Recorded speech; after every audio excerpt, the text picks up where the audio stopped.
ప్రభు అయిన యేసుక్రీస్తు నామంలో నా యొక్క ప్రత్యేకమైన వందనాలు సమర్పించుకుంటూ ఉన్నాను. ఈ యొక్క సమయమందు ఒక అంశంతో మీ మధ్య నేను రావడం జరిగింది. ఎందుకు ఈ యొక్క అంశము ఎన్నుకొనడం జరిగింది అంటే,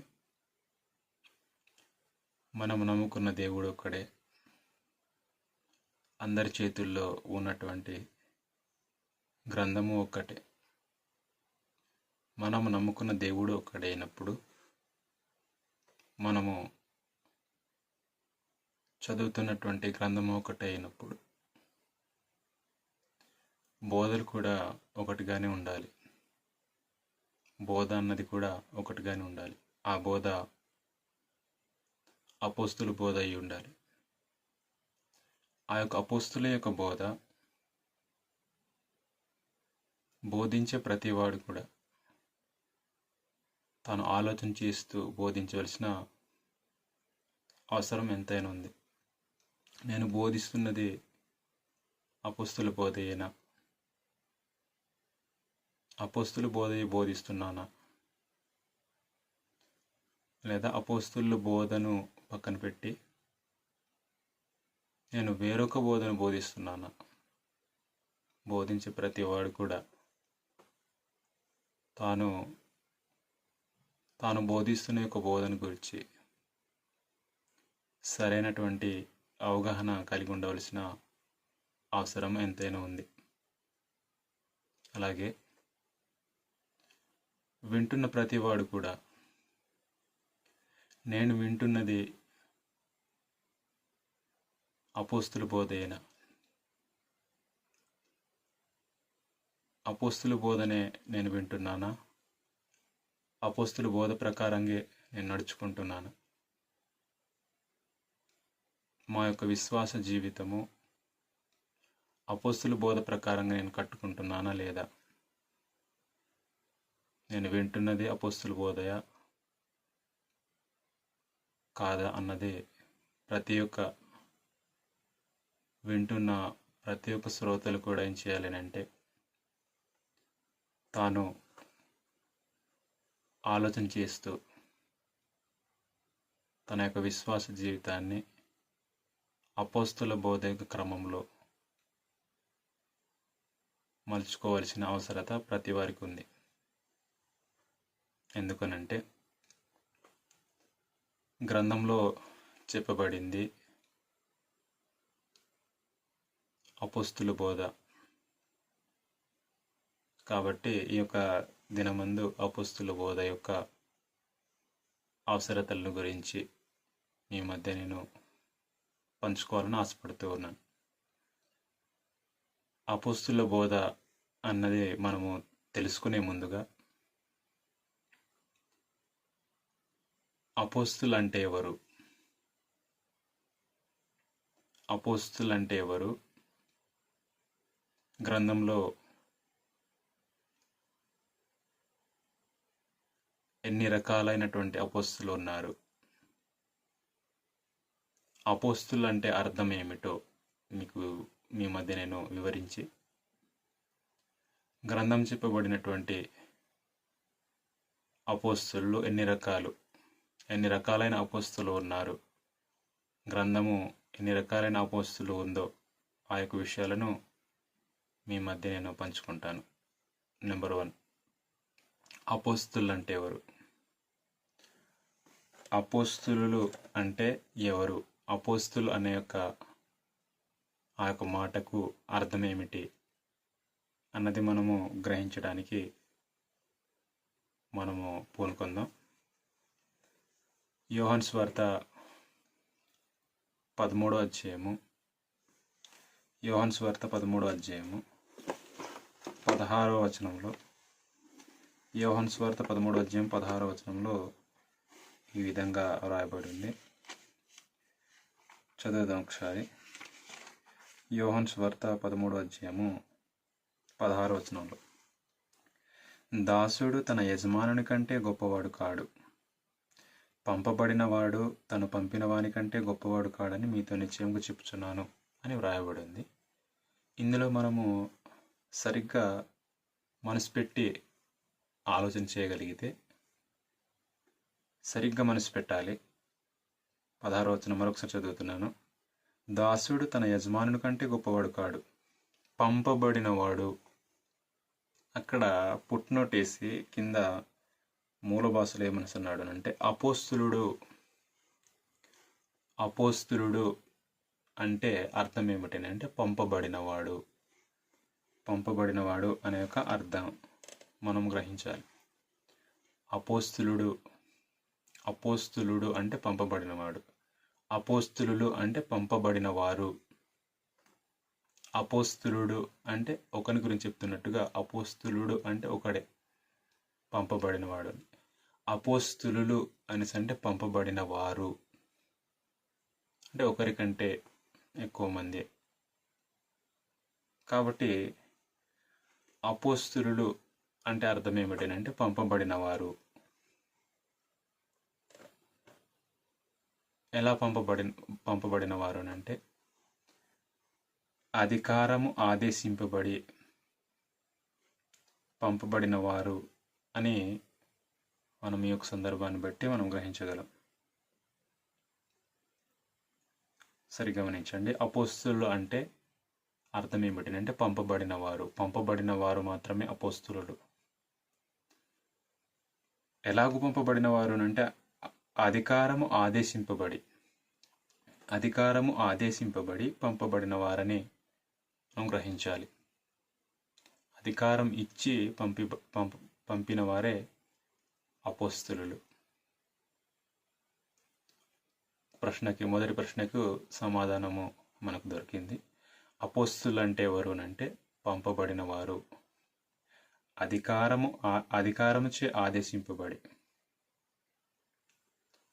పంపబడిన వారు అపోస్తులు. అపోస్తులు ఎవరంటే మనము ఈ యొక్క వచనాన్ని బట్టి మనం గ్రహించవలసింది ఏమిటంటే అధికారముచే ఆదేశింపబడి పంపబడిన వారే అపోస్తులు. రెండో ప్రశ్న. మొదటి ప్రశ్న అర్థమైందనేసి నేను భావిస్తున్నాను. అపోస్తులు అంటే ఎవరనంటే పంపబడిన వారు అని అర్థం. పంపబడిన వాడు అంటే అపోస్తులుడు అనేసి అన్నారు కదా. పంపబడిన వారు అనేసి అంటే అపోస్తులు. పంపబడిన వాడు అంటే అపోస్తులుడు. పంపబడిన వారు అనేసి అంటే అపోస్తులుడు. ఇక్కడ పంపబడిన వాడు అని ఒకరి గురించి చెప్పబడింది. ఆ ఒకరెవరో మనం ఆలోచన చేద్దాం. దాసుడు తన యజమానుని కంటే గొప్పవాడు కాడు, పంపబడిన వాడు అనేసి. పంపబడిన వారు అని లేదు. పంపబడిన వాడు అంటే ఒకరి గురించి చెప్తున్నాడు కాబట్టి పంపబడిన వాడు అనేసి. మీరు గమనించండి. అపోస్తులు అంటే పంపబడిన వారు, అధికారముచే ఆదేశింపబడి పంపబడిన వారు అని అర్థం. రెండో ప్రశ్న ఏమిటంటే గ్రంథంలో ఎన్ని రకాల అపోస్తులు ఉన్నారు? గ్రంథంలో ఎన్ని రకాలుగా అపోస్తులు ఉన్నారో, ఎన్ని రకాలైనటువంటి అపోస్తులను గ్రంథం పరిచయం చేసిందో ఆ యొక్క సంగతులను ఆలోచించేద్దాం. గ్రంథంలో మొట్టమొదటి అపోస్తులను గురించి పరిచయం చేస్తూ ఇక్కడ గ్రంథంలో చెప్పబడినటువంటి మొట్టమొదటి అపోస్తులుడు ఎవరు అంటే హెబ్రీయులకు రాసిన పత్రిక. హెబ్రీయులకు రాసిన పత్రిక 3వ అధ్యాయము. హెబ్రీయులకు రాసిన పత్రిక 3వ అధ్యాయంలో గ్రంథం తెలియజేసిన మొట్టమొదటి యొక్క అపోస్తుని గురించి గ్రంథం ఇలాగ ప్రస్తావించింది. 3వ అధ్యాయం 1వ వచనంలో, ఇందువలన పరలోక సంబంధమైన పిలుపులో పాల్పొందిన పరిశుద్ధ సహోదరులారా, మనము ఒప్పుకొనిన దానికి అపోస్తలుడును, మనము ఒప్పుకొనిన దానికి అపోస్తలుడును ప్రధాన యాజకుడైన యేసు మీద లక్ష్యముంచుడి. అపోస్తలుడును, ఆ అపోస్తలుడు ఎవడునంటే యేసు. మనము ఒప్పుకొనిన దానికి అపోస్తలుడును ప్రధాన యాజకుడైన యేసు మీద లక్ష్యముంచుడి. యేసు ఎవరునంటే అపోస్తలుడు. యేసు అపోస్తలుడు. యేసుకు అపోస్తలుడు అనే పేరు ఎందుకు పెట్టబడింది అంటే తాను పంపబడినవాడు కాబట్టి.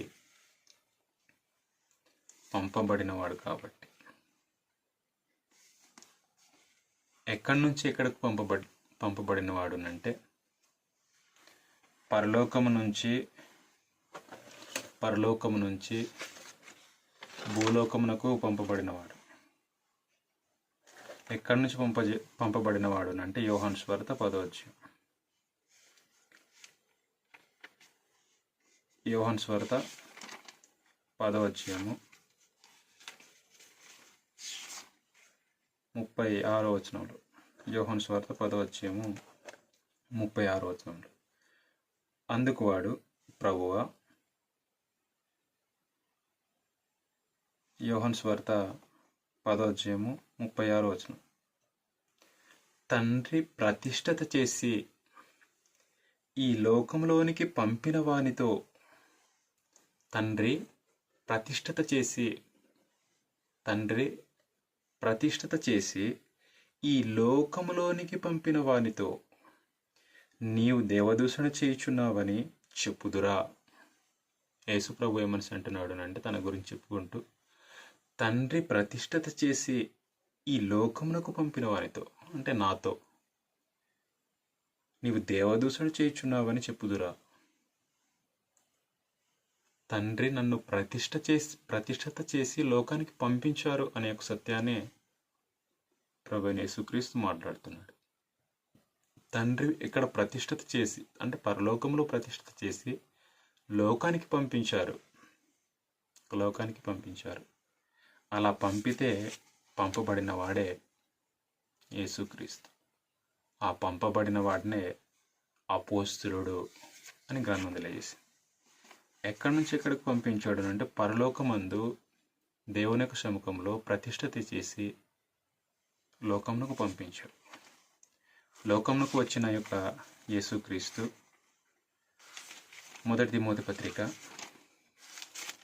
తిమోతికి రాసిన మొదటి పత్రిక 1వ అధ్యాయము 15వ వచనం, పాపులను రక్షించుటకు క్రీస్తు లోకమునకు వచ్చెనను వాక్యము నమ్మదగినదియు పూర్ణాంగీకారమునకు యోగ్యమైనదియునై ఉన్నది, అట్టివారు నేను ప్రధానుడను అని. అంటే యేసుక్రీస్తు లోకమునకు వచ్చాడు. ఎక్కడి నుంచి ఇక్కడ వచ్చాడు అంటే పరలోకం నుంచి భూలోకమునకు వచ్చాడు. తండ్రి ప్రతిష్ఠిత చేసి పంపబడినవాడు కాబట్టి అపోస్తలుడు. గ్రంథంలో చెప్పబడినటువంటి అపోస్తలులలో మొదటి యొక్క అపోస్తలుడు ఎవడనంటే ప్రభువైన అయిన యేసుక్రీస్తు. తండ్రి పంపించినవాడు, తండ్రి ప్రతిష్ఠిత చేసి పంపించినవాడు కాబట్టి అపోస్తలుడు. గ్రంథంలో మొట్టమొదటి అపోస్తలుడు ప్రభువైన యేసుక్రీస్తు. తండ్రి పంపితే వచ్చినవాడు కాబట్టి పంపబడినవాడు అపోస్తలుడు. పంపబడిన వాడిని అపోస్తలుడు అని గ్రంథం తెలియజేసింది. ఇప్పుడు తండ్రి ప్రతిష్ఠ చేసి లోకానికి పంపించాడు కాబట్టి యేసు ప్రభువుకు అపోస్తలుడు అనే ఒక పేరు కలిగింది. ఇది గ్రంథంలో చెప్పబడినటువంటి మొదటి రకమైనటువంటి అపోస్తలుడు. ఇంకా గ్రంథంలో రెండో రకమైనటువంటి అపోస్తలులు ఎవరు అంటే లూకాసు వార్త ప్రభువైన యేసుక్రీస్తు తాను దేవుని చేత పంపబడిన యేసుక్రీస్తు లోకానికి వచ్చి తాను తాను రాత్రంతయు ప్రార్థనలో గడిపి తన యొక్క శిష్యులను పిలిచి 12 మందిని ఏర్పరచుకొని వారికి అపోస్తులు అనే ఒక పేరు పెట్టడం జరిగింది. లూకాసు వార్త 6వ అధ్యాయము 12వ వచనం నుంచి చదువుదాం. 12వ వచనం నుంచి నేను చదువుతున్నాను. ఆ దినముల యందు ఆయన ప్రార్థన చేయుటకు కొండకు వెళ్ళి దేవుని ప్రార్థించుటయందు రాత్రి గడిపెను. ఉదయమైనప్పుడు ఆయన తన శిష్యులను పిలిచి, ఉదయమైనప్పుడు రాత్రంతా దేవునితో ప్రార్థనలో గడిపి ఉదయమైనప్పుడు ఆయన శిష్యులను పిలిచి వారిలో 12 మందిని ఏర్పరిచి వారికి అపోస్తలులు అని పేరు పెట్టాడు. 12 మందిని ఏర్పరిచి వారికి అపోస్తులను యొక్క పేరు ప్రభువైన యేసుక్రీస్తు పెట్టాడు. ఆ పెట్టబడిన వారిలో 12 మందిలో ఒక ఆయన తప్పిపోతారు. ఆయన ఎవరునంటే ఇస్కరియోతు యూద. ఆ ఇస్కరియోతు యూద తప్పిపోతే ఆయనకు ఉద్యోగాన్ని మరొకరికి అనుగ్రహిస్తారు. ఆ మరొకరు ఎవరునంటే మనకందరికీ తెలిసినట్లుగా అపోస్తుల కార్యాల గ్రంథం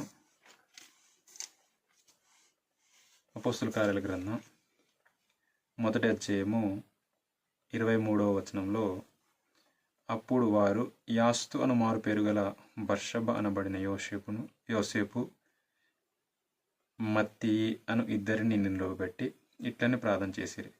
అందరి హృదయంలో ఎరిగి ఉన్న ప్రభువా, తన చోటికి పోవుటకు యూదా తప్పిపోయి పోగొట్టుకుని ఈ పరిచర్యలోను అపోస్తలత్వములోను పాలు పొందుటకు వీరిద్దరిలో నీవు ఏర్పరచుకున్న వారిని కనపరచమనిరి.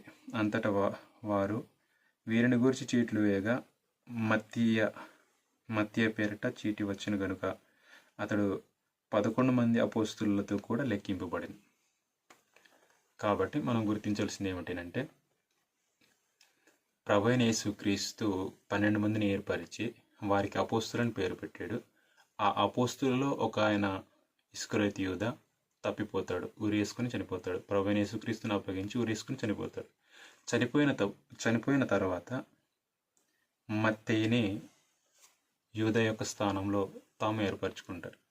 అంటే రెండో రకమైనటువంటి అపోస్తులు ఎవరంటే ప్రభువైన యేసుక్రీస్తు ఏర్పరచుకొని వారికి అపోస్తులు అనే యొక్క పేరు పెట్టడం జరిగింది. ఈ అపోస్తులను ఎన్నుకొనటానికి ఒక కాలం అన్నది ఉందినంట. ఆ కాలం ఏంటో మనం చదివినప్పుడు అపోస్తుల కార్యాల గ్రంథం మొదటి అధ్యాయము 21-22 వచనాల్లో అపోస్తులను ఏర్పరచబడిన యొక్క కాలాన్ని గురించి అక్కడ మాట్లాడుతున్నాడు. మీరు గమనించండి.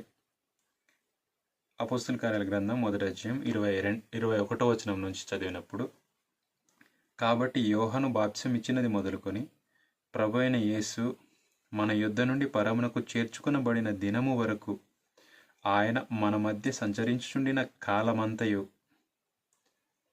యేసు ప్రభు వారితో సంచరించుచుండిన కాలమంతయు మనతో కలిసి ఉన్న వీరిలో ఒకడు, మనతో కూడా ఆయన పునరుద్ధానమును గూర్చి సాక్షి అయ్యుట ఆవశ్యకమని చెప్పి. అంటే ఒక కాలాన్ని ఎన్నుకొనడం, ఒక కాలంలో ఆ కాలమంతా అంటే యేసు ప్రభు తమతో జీవించిన యొక్క కాలంలో యేసు ప్రభుతో తిరిగిన వాడై ఉండాలి అపోస్తులుగా ఎన్నుకొనడానికి అనే ఒక విషయాన్ని ఇక్కడ మాట్లాడుతున్నారు. కాబట్టి అపోస్తులను ఏర్పరచబడిన యొక్క కాలం ఉంది. ఆ కాలంలో ఏర్పరచబడిన వాడే యూదా తప్పిపోతే మత్తయి. తర్వాత అపోస్తులైన పౌలు ప్రత్యేకంగా తాను అపోస్తులుడుగా ఎన్నుకొనడము మనం చూస్తాం. అపోస్తులైన పౌలు తాను ప్రత్యేకంగా ప్రభు చేత ఏర్పరచుకునబడినవాడు. అపోస్తుల కార్యాల గ్రంథం మనము 26వ అధ్యాయంలో చూసినప్పుడు అక్కడ పౌలు గారు తన యొక్క అపోస్తుల యొక్క క్రమాన్ని వివరించుకుంటూ వస్తాడు. అపోస్తుల కార్యాల గ్రంథం 26వ అధ్యాయంలో 16-18 వచనాల్లో పౌలు గారు తాను అపోస్తులుడు అనే దాన్ని నిరూపించుకుంటున్నాడు. నీవు నన్ను చూచియున్న సంగతిని గూర్చియు నేను నీకు కనబడబోవు సంగతిని గూర్చియు నిన్ను పరిచారకునిగాను సాక్షిగాను నియమించుటకై కనబడి ఉన్నాను. నీవు లేచి నీ పాదములు మోపి నిలువుము. నేను ఈ ప్రజల వలనను అన్యజనుల వలనను హాని కలగకుండా నేను కాపాడదను. వారు చీకటిలో నుండి వెలుగులోనికి, సాతాను అధికారం నుండి దేవుని వైపుకును తిరిగి నా యందలి విశ్వాసం చేత పాపక్షమాపణను పరిశుద్ధపరచబడిన వారిలో స్వాస్థ్యమును పొందినట్లు వారి కన్నులు తెరచుటకై నేను నిన్ను వారి యుద్ధకు పంపేదనని చెప్పాను. ప్రభువైన యేసుక్రీస్తు పౌలుతో కనబడి నేను వారి యుద్ధకు నిన్ను పంపిస్తాను అని అపోస్తలుడైన పౌలును ప్రభువే ప్రత్యేకంగా ఎన్నుకున్నాడు. అందుకని ఆ యొక్క విషయాన్ని గలతీయులకు రాసిన పత్రిక 1వ అధ్యాయం 1వ వచనంలో నిరూపించుకున్నాడు. గలతీయులకు రాసిన పత్రిక 1వ అధ్యాయం 1వ వచనంలో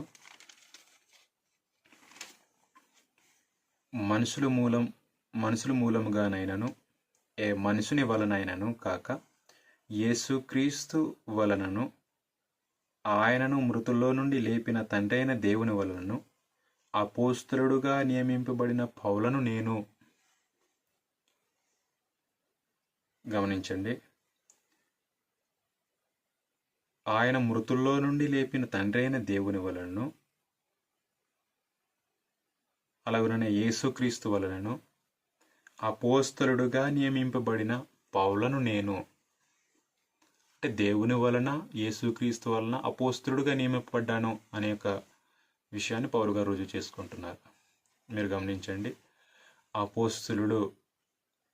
అపోస్తలుడు అంటే ప్రభువైన యేసుక్రీస్తు అపోస్తలుడు. రెండో రకమైనటువంటి అపోస్తలులు ఎవరునంటే 12 మందిని ఏర్పరచుకున్నారు. 12 మందిలో యూదా తప్పిపోతే యూదా యొక్క స్థానంలో మత్తయిని ఎన్నుకున్నారు. ఇప్పుడు పౌలు గారిని కూడా ప్రత్యేకంగా ప్రభువే అపోస్తలుడుగా ఎన్నుకున్నాడు.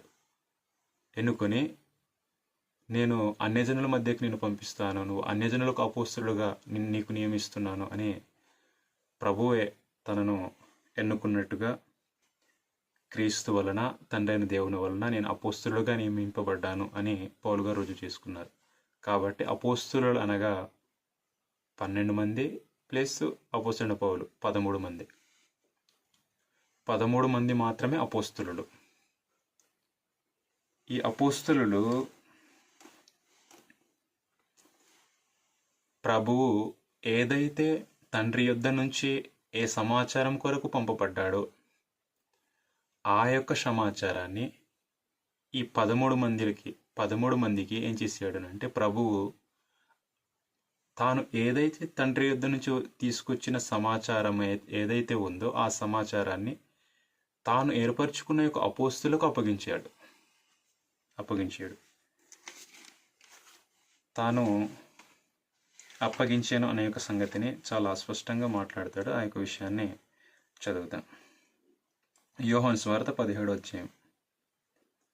యోహాను సువార్త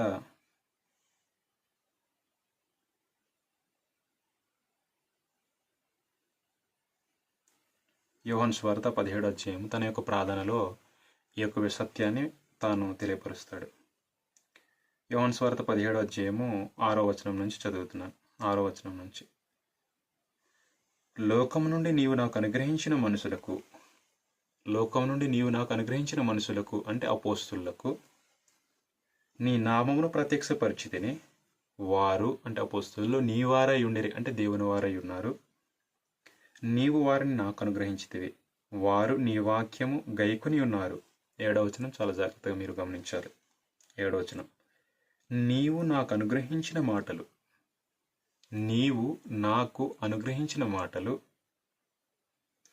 నేను వారికిచ్చున్నాను.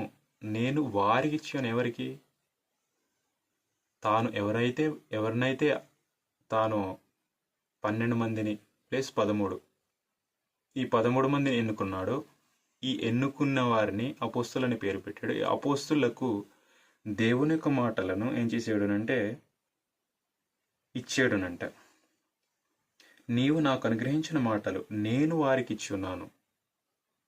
నువ్వు ఏదైతే నాకు ఇచ్చి లోకమునకు పంపించావో ఆ యొక్క సమాచారాన్ని, ఆ యొక్క మాటలను, ఆ యొక్క బోధను నేను వీరికిచ్చి ఉన్నాను అని ప్రభువైన యేసుక్రీస్తు తండ్రితో మాట్లాడుతున్నాడు ప్రార్థన ద్వారా. నీవు నాకు అనుగ్రహించిన మాటలు నేను వారికి ఇచ్చి ఉన్నాను. వారా మాటలను అంగీకరించి నేను నీ యొద్ద నుండి బయలుదేరి వచ్చినని నిజముగా ఎరిగి నీవు నన్ను పంపితివని నమ్మిరి గనుక అనే ఒక మాటలున్నాయి. అంటే నీవు నాకు అనుగ్రహించిన మాటలు నేను వారికి ఇచ్చి ఉన్నాను. ఇప్పుడు తండ్రి యొద్ద ఉన్న సమాచారాన్ని యేసుప్రభుకి ఇచ్చి లోకానికి పంపించాడు. ఆ పంపబడిన వాడే అపోస్తుడయ్యాడు. ఈ అపోస్తలుడు లోకంలో ఉన్న మనుషులను 12 మందిని ఎన్నుకొని ప్లస్ 13 మందిని ఎన్నుకొని ఆ 13 మందికి తాను ఏదైతే తండ్రి యొద్ద నుంచి తీసుకొచ్చిన యొక్క సమాచారం ఉందో ఆ సమాచారాన్ని వీరికి అపోస్తులు అనే ఒక పేరు పెట్టి లోకానికి పంపించాడు. ఆ లోకానికి పంపబడిన వారే అపోస్తులు. వారు ప్రకటించిందే సువార్త, వారు బోధించినదే బోధ. వారు లోకమునకు ఆ యొక్క బోధన అప్పగించారనంట. యూదా పత్రికలో మనము చదువుతాం, బోధ అన్నది ఒక్కసారి అప్పగింపబడింది అనే సంగతిని యూదా గారు వివరిస్తారు. ఒకసారి చదువుదాం. యూదా పత్రిక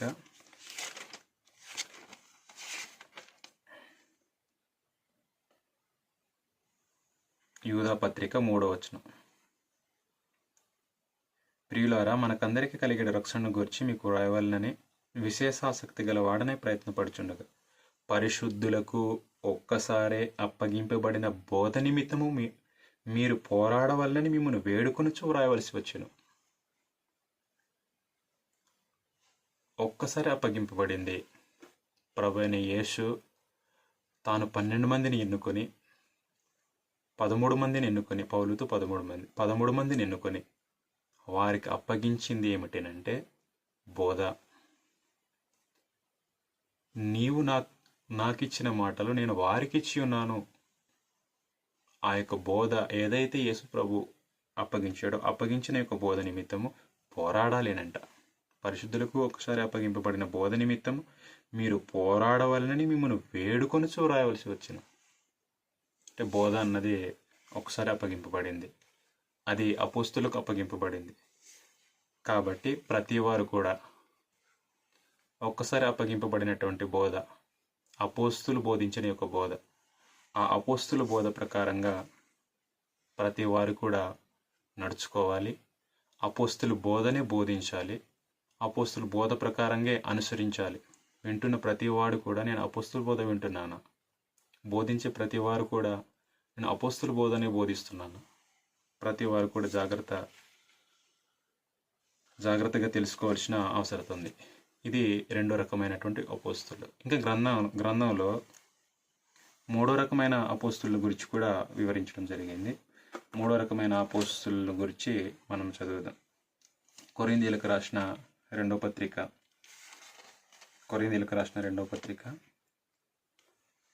11వ అధ్యాయము 4వ వచనం నుంచి. కొరింథీయులకు రాసిన 2వ పత్రిక 11వ అధ్యాయం 4వ వచనంలో 3వ రకమైనటువంటి అపోస్తుల గురించి గ్రంథం వివరించింది. నెంబర్ 1, మొదటి రకమైన అపోస్తులుడు పరలోకపు అపోస్తులుడు. పరలోకం నుంచి భూలోకమునకు పంపబడిన వాడు అపోస్తులుడుగా పిలువబడ్డాడు. ప్రభువైన యేసుక్రీస్తు.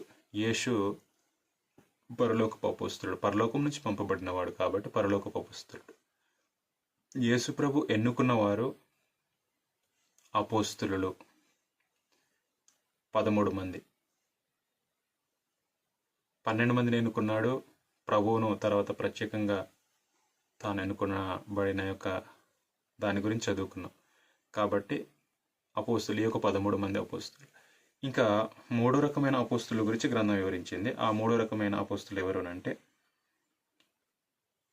కొరింథీయులకు రాసిన 2వ పత్రిక 11:4 ఏలయనగా వచ్చినవాడెవడైనను మేము ప్రకటింపని మరి యొక్క యేసును ప్రకటించినను, మేము ప్రకటింపని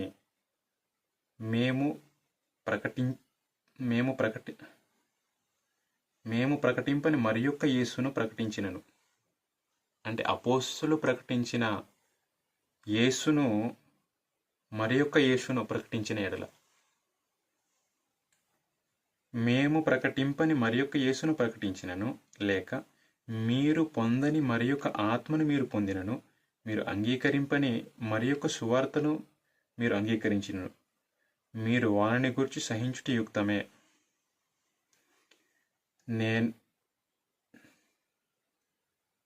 నేనైతే మిక్కిలి శ్రేష్ఠులైన ఈ అపోస్తుల కంటే లెస్స మాత్రమును తక్కువ వాడను కానని తలంచుకొనుచున్నాను. ఈ అపోస్తులు అనేసి అంటున్నాడు. ఎవరిని గురించి అంటే దొంగ అపోస్తులను గురించి మాట్లాడుతున్నాడు. ఈ దొంగ అపోస్తులు నేనైతే మిక్కిలి శ్రేష్ఠులైన ఈ అపోస్తుల కంటే, ఏ అపోస్తులు? ఈ అపోస్తులు అనేసి ఎవరి గురించి మాట్లాడుతున్నాడు? దొంగ అపోస్తులను గురించి. ఆ దొంగ అపోస్తులు వచ్చి ఏమనేసి అంటున్నారు అంటే మేము ప్రకటింపని మరి యొక్క యేసును ప్రకటించినను. దొంగ అపోస్తులు తాము ప్రకటించిన యేసును కాకుండా మరి యొక్క యేసును ప్రకటిస్తూ ఉంటారనంటే. అలాగుననే మీరు పొందని మరి యొక్క ఆత్మను మీరు పొందినను,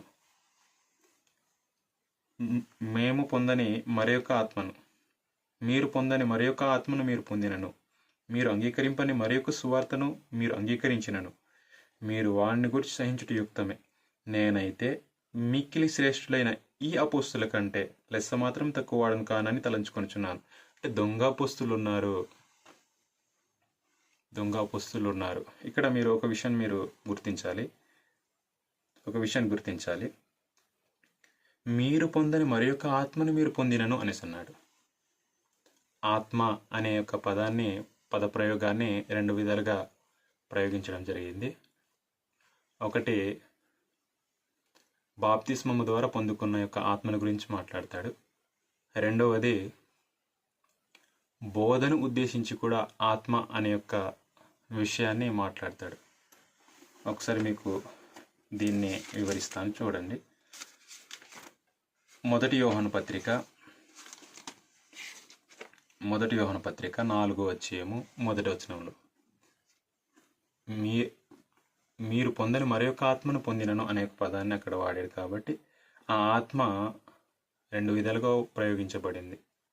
మొదటిది బాప్తిస్మము ద్వారా పొందుకున్న పరిశుద్ధాత్మను ఆత్మను బట్టి అది ప్రయోగించబడింది. రెండవది బోధన గురించి కూడా ఆత్మ అనే పదము ప్రయోగించబడింది. మొదటి యోహాను పత్రిక 4వ వచనంలో ప్రియులారా, అనేకులైన అబద్ధ ప్రవక్తలు లోకంలోనికి బయలువెళ్ళి ఉన్నారు గనుక ప్రతి ఆత్మను నమ్మక ఆయా ఆత్మలు దేవుని సంబంధమైనవో కావో పరీక్షించుడి. ఆయా ఆత్మలు అని అన్నాడు. పైన ఈ వచనాన్ని బాగా మనము పరిశీలిస్తున్నప్పుడు ప్రియులారా, అనేకులైన అబద్ధ ప్రవక్తలు లోకంలోనికి వెళ్ళి ఉన్నారు. అనేకమైన అబద్ధ ప్రవక్తలు బయలువెళ్ళారు. కాబట్టి ప్రతి ఆత్మను నమ్మక అనేసి అన్నాడు. ప్రతి ఆత్మను నమ్మక అంటే ప్రతి ఒక్క బోధిస్తున్న యొక్క బోధకుడిని మీరు నమ్మకండి, అంటే ప్రతి బోధను మీరు నమ్మొద్దు అని తెలియచేయడానికి ప్రతి ఆత్మను నమ్మక. ఆయా ఆత్మలు, ఆయా బోధకులు అని ఇక్కడ పైన బోధకుల గురించి మాట్లాడతాడు. అంటే అనేకులైన అబద్ధ ప్రవక్తల గురించి మాట్లాడతాడు. అనేకులైన అబద్ధ ప్రవక్తలు లోకంలోనికి బయలుదేరున్నారు. కాబట్టి ప్రతి ఆత్మను నమ్మకానంటే ప్రతి బోధన నమ్మొద్దు. మీరు వింటున్నదే అపోస్తుల బోధయేనా? అపోస్తుల బోధ కాకపోతే దొంగ అపోస్తులు, అంటే అబద్ధపు అపోస్తులు ఉన్నారు, దొంగ అపోస్తులు ఉన్నారు. వారి యొక్క బోధను వింటున్నావు. ఇది మూడో రకమైన బోధ. అపోస్తుల బోధ కానిది వేరొక బోధ, అది దొంగ అపోస్తులు బోధించేటటువంటి బోధ. ఇది మూడో రకమైన బోధ, మూడో రకమైనటువంటి అపోస్తులు. గ్రంథంలో మరొక రకమైన అపోస్తుల గురించి పరిచయం చేయడం జరిగింది.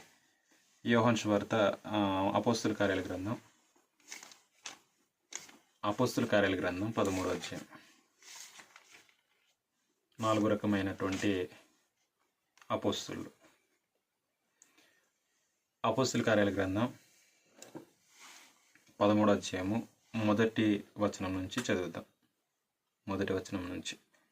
అంతియొకయలోనున్న సంఘములో బర్నబ్బా, నీగెరనబడిన సుమయోను, కురేనీయుడైన లూకియా, చతుర్థాధిపతి అయిన హేరోదుతో కూడా పెంచబడిన యేసు, సౌలు అను ప్రవక్తలను బోధకులను ఉండిరి.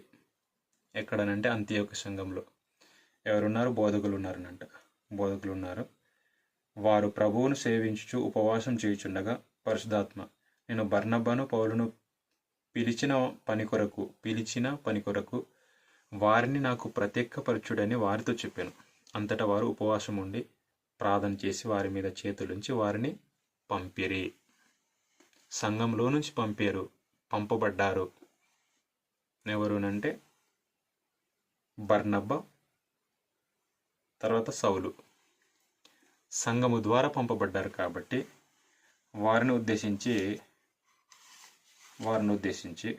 అపోస్తుల కార్యాల గ్రంథం 14వ అధ్యాయము 14వ వచనంలో, అపోస్తుల కార్యాల గ్రంథం 14వ అధ్యాయం 14వ వచనంలో, అపోస్తులైన బర్నబయు పౌలును ఈ సంగతి విని తమ వస్త్రములు చింపుకొని సమూహంలోనికి చొరబడి.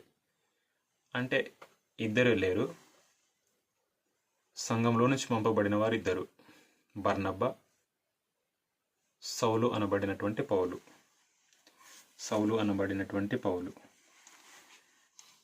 వీరిని గురించి గ్రంథం ఏమో తెలియజేస్తుంది అంటే,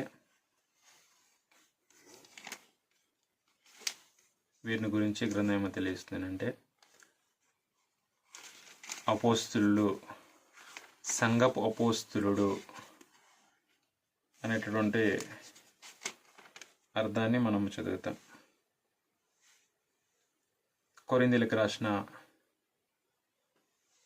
2వ పత్రిక 8వ అధ్యాయము 23వ వచనంలో, కొరింథీయులకు రాసిన 2వ పత్రిక 8వ అధ్యాయము 23వ వచనంలో, తీతు ఎవరైనాను అడిగిన ఎడల అతడు నా పాలివాడును మీ విషయంలో నా జతపనివాడునై ఉన్నాడనియు, మన సహోదరులెవరని అడిగిన ఎడల వారు సంఘముల దూతలును అనేసి అన్నాడు. సంఘముల దూతలు అని చెప్పి అక్కడ పుట్నోట్ వేసి కింద ఏమని అన్నాడు అంటే అపోస్తులను, సంఘపు యొక్క అపోస్తులుడు, సంఘముల దూతలను క్రీస్తు మహిమనై ఉన్నారని నేను చెప్పుచున్నాను. సంఘపు యొక్క దూతలు, ఇక్కడ సంఘముల దూతలు అనేసి అన్నాడు. పుట్నోట్ వేసి కింద ఏమని అన్నాడు అంటే మూల భాషలో అపోస్తులు, సంఘపు అపోస్తులు ఉన్నారు. 4 రకాలైన అపోస్తుల గురించి మీకు పరిచయం చేశాను. మొదటి రకమైన అపోస్తులుడు ప్రభు అయిన యేసుక్రీస్తు, పరలోకపు నుంచి పంపబడిన వాడు కాబట్టి పరలోకపు అపోస్తులుడు. 2వ రకమైనటువంటి అపోస్తులు ఉన్నారు. వారు యేసు ప్రభు ద్వారా ఏర్పరిచి అపోస్తులని పేరు కలిగి లోకమునకు పంపబడిన వారు 12 మంది ప్లస్ పౌలుతో కలిపి 13 మంది. తర్వాత సంఘము ఎన్నుకొని సంఘము ద్వారా పంపబడిన వారిని అపోస్తులు అంది, సంఘపు యొక్క అపోస్తులు అని మనం గ్రహించాలి. 4వ రకమైన అపోస్తులు ఉన్నారు, దొంగ అపోస్తులు. కాబట్టి ఈ 4 రకాలైన అపోస్తులు గ్రంథంలో 4 రకాలైన అపోస్తుల గురించి పరిచయం చేసింది. కాబట్టి 4 రకాలైన అపోస్తులలో మనము వింటుంది పరలోకపు అపోస్తులుడు అప్పగించింది పరలోకపు తండ్రి చేత పంపబడిన అపోస్తలుడు తాను భూలోకముందు 12 మందిని ఎన్నుకొని 13 మందిని ఎన్నుకొని ఆ యొక్క బోధన అప్పగించి ఆ బోధన ఏం చేశాడు? అప్పగించాడు. ఆ అప్పగించినటువంటి అపోస్తుల బోధనే నేను బోధిస్తున్నానా? ఒకసారి అప్పగింపబడిన బోధన బోధిస్తున్నానా? ఒకసారి అప్పగింపబడిన బోధ నిమిత్తం పోరాడుతున్నానా? ఆ బోధ కోసము పోరాడాలి. ఆ బోధ నిమిత్తము నీ యొక్క విశ్వాసాన్ని కట్టుకోవాలి అనే యొక్క సత్యాన్ని బోధిస్తున్న ప్రతి ఒక వ్యక్తి, బోధకుడు, సువార్థికుడు దాన్ని తెలుసుకొని బోధించాలి. అపోస్తులు బోధ కాకుండా వేరొక ఏ బోధ బోధించినా కానీ అది శాపగ్రస్తమైనటువంటి బోధ అవుతుందే కానీ అపోస్తులు బోధ అవ్వదు. ఈ యొక్క విషయాన్ని ప్రతి ఒక్క బోధకుడు గుర్తించాలి. రెండవది, వింటున్న ప్రతి వారు కూడా ఒక్కసారి అప్పగింపబడిన బోధ నేను వింటున్నానా, లేదా వారు ప్రకటింపని వేరొక బోధను వింటున్నామా? ఆ బోధను అపోస్తుల బోధను కాకుండా వేరొక బోధను వింటున్నా కానీ, నువ్వు వేరొక బోధ ప్రకారం నడుచుకుంటున్నా కానీ శాపగ్రస్తుడవుతావే కానీ, శాపగ్రస్తమైన బోధను వింటున్న ప్రతి వారు కూడా శాపగ్రస్తులే అవుతారు. కానీ అపోస్తుల బోధ ప్రకారంగా నడుచుకునే వాళ్ళు మాత్రమే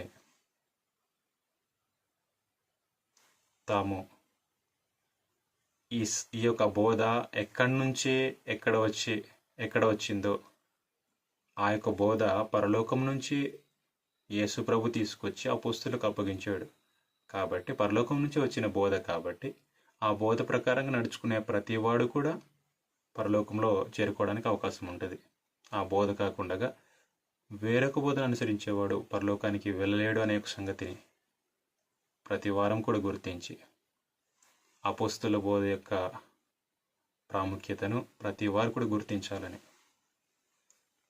ఇంతవరకు శ్రద్ధ ఓపికతో విని మీ అందరికీ ప్రభువైన యేసుక్రీస్తు నామమున నా యొక్క ప్రత్యేకమైన వందనాలు సమర్పించుకుంటూ ముగిస్తూ ఉన్నాను. మీ అందరికీ వందనాలు.